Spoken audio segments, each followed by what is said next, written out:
Hello friend, good morning everyone. कैसे हैं आप सब? आई होप आप सब बहुत अच्छे होंगे। तो फ्रेंड, आज मैं एक छोटी सी स्टोरी लाई हूँ आपको सुनाने के लिए। आपको अच्छी लगे तो आप लाइक डिसलाइक कुछ भी कर सकते हैं। तो फ्रेंड, मगर सुनिएगा ज़रूर, स्टोरी अच्छी है, आपको पसंद आएगी। तो स्टोरी है देवर और भाभी का अटूट प्यार।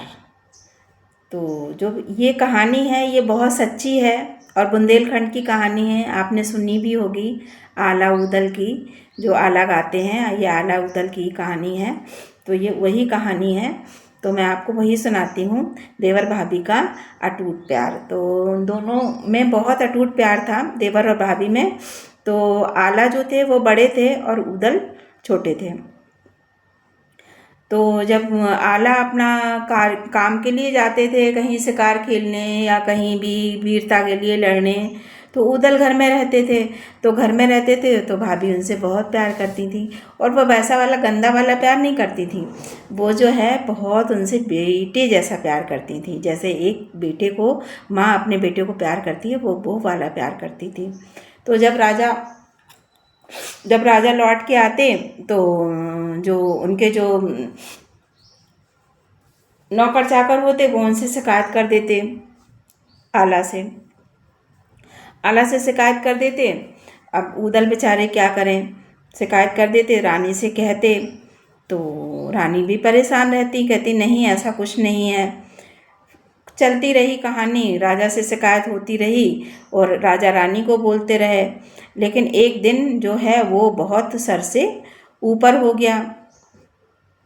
राजा जो थे शिकार खेलने चले गए, आए, लोग बागों ने उल्टी सीधी कहानियाँ बना दी।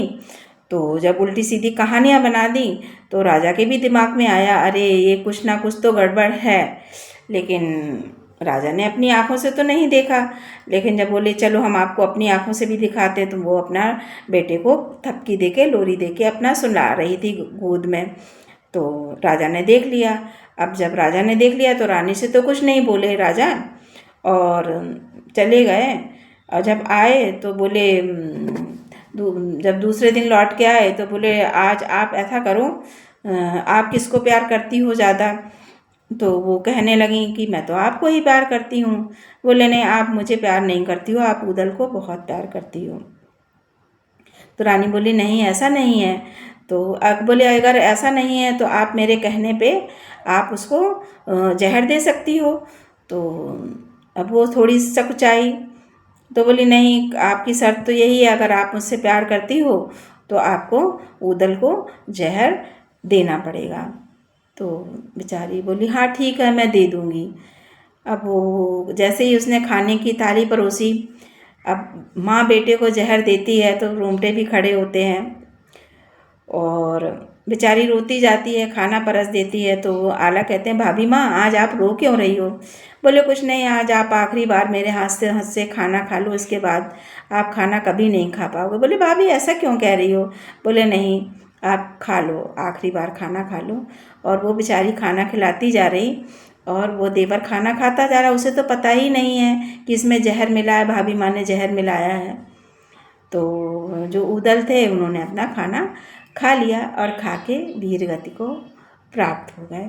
वो अमर हो गए और आज भी अमर हैं। और उनकी जो झांसी में जो है वो स्मारक बनी हुई है, लोग बाग वहाँ उनकी पूजा करने जाते हैं, आला की, उदल की। तो जो है वो उदल की जो बनी हुई है हरदौल महाराज की समाधि, पहले हम ओरछा राम मंदिर के दर्शन करते, फिर हरदौल जी के दर्शन करते हैं। तो हरदौल जी के नाम से वो प्रसिद्ध हुए, और उनकी बहुत वीरता की कहानियाँ हैं जो आला उदल की स्टोरी में हैं। तो मुझे छोटी सी स्टोरी पता थी तो मैंने कहा चलो आप लोगों के साथ शेयर कर दूं। सो फ्रेंड, एक लाइक और एक कमेंट आप ज़रूर कीजिएगा। आपको स्टोरी कैसी लगी आप बताइएगा। ये सच्ची कहानी है और बिल्कुल प्योर कहानी है। Thank you friend.